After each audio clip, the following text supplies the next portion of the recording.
Darguia თუ არა ირმა ნადირაშვილმა საჯარო სამსახურის შესახებ კანონი დეპუტატის საქმეზე პროკურატურაში დოკუმენტაციის გაგზავნა იგეგმება სამართალდამცავ უწყებას გამოძიების დაწყების თხოვნით რეგიონული განვითარებისა და ინფრასტრუქტურის სამინისტროს პრეს-სამსახურის ხელმძღვანელი მიმართავს. მაგდა პოპიაშვილი დღეს იმ ბრძანებას აქვეყნებს, რომლის მიხედვით ნადირაშვილი ერთდროულად მედიასა და სახელმწიფო სამსახურში მუშაობდა. განცხადების საპასუხოდ ყოფილი ჟურნალისტი პოპიაშვილს ნეპოტიზმში ამხელს. Am ბრძანებით 2009 წლის 16 თებერვალს რეგიონული განვითარებისა და ინფრასტრუქტურის მინისტრის მრჩევლად ჟურნალისტი ირმა ნადირაშვილი დაინიშნა.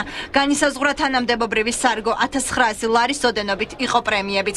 სამინისტროს ინფორმაციით დაახლოებით ერთწლიანი მუშაობის პერიოდში ნადირაშვილმა 50560 ლარის ოდენობის შემოსავალი მიიღო.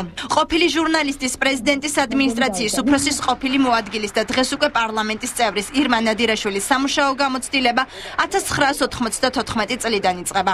პარლამენტის ვებგვერდზე გამოქვეყნებულ ვრცელ რეზიუმეს მისი ერთი თანამდებობა აკლია. ნადირაშვილი 2009-2010 წლებში რეგიონული განვითარებისა და ინფრასტრუქტურის მინისტრის მრჩევლად მუშაობდა. თუ ირმა ნადირაშვილი მუშაობდა ჩვენსავე სამსახურში და შეთავსებით იქნებოდა მაგალითად მრჩევლის თანამდებობაზე, მას ამის უფლება ჰქონდა, მაგრამ იმ შემთხვევაში, როდესაც ის იყო ტელეკომპანია რუსთავის თანამშრომელი პარალელურად და ამავდროულად იყო საჯარო მოხელე, მას კანონი ამის უფლებას არ აძლევდა. მერვე მოწვევის პარლამენტის წევრი დღეს განმარტავს, რომ კანონი არ დაურღვევია. მაგდა პოპიაშვილის ბრალდებას ირმა ნადირაშვილი უსაფუძვლოს უწოდებს.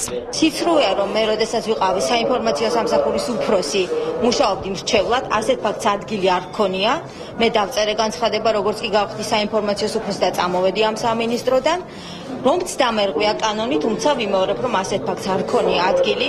ეს ითვალისწინებდა თუ დავარღვევდი კანონს ადმინისტრაციულ დევნას და არა საქმის პროკურატურისთვის გადაცემას.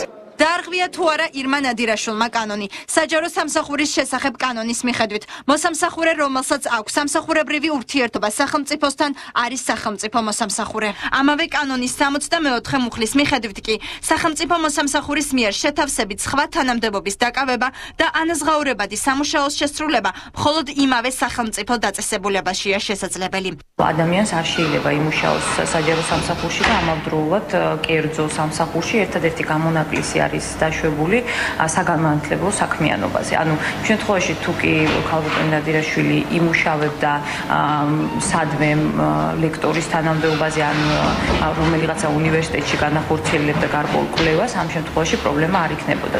აღნიშნული ფაქტების სამართლებრივი შეფასების მიზნით საბუთებს არასამთავრობო ორგანიზაციები მიიღებენ. სამინისტროში ამბობენ, რომ საქმეში სისხლის სამართლის დანაშაულის ნიშნებიც იკვეთება. ამიტომ დოკუმენტებს პროკურატურასაც გადაუგზავნიან.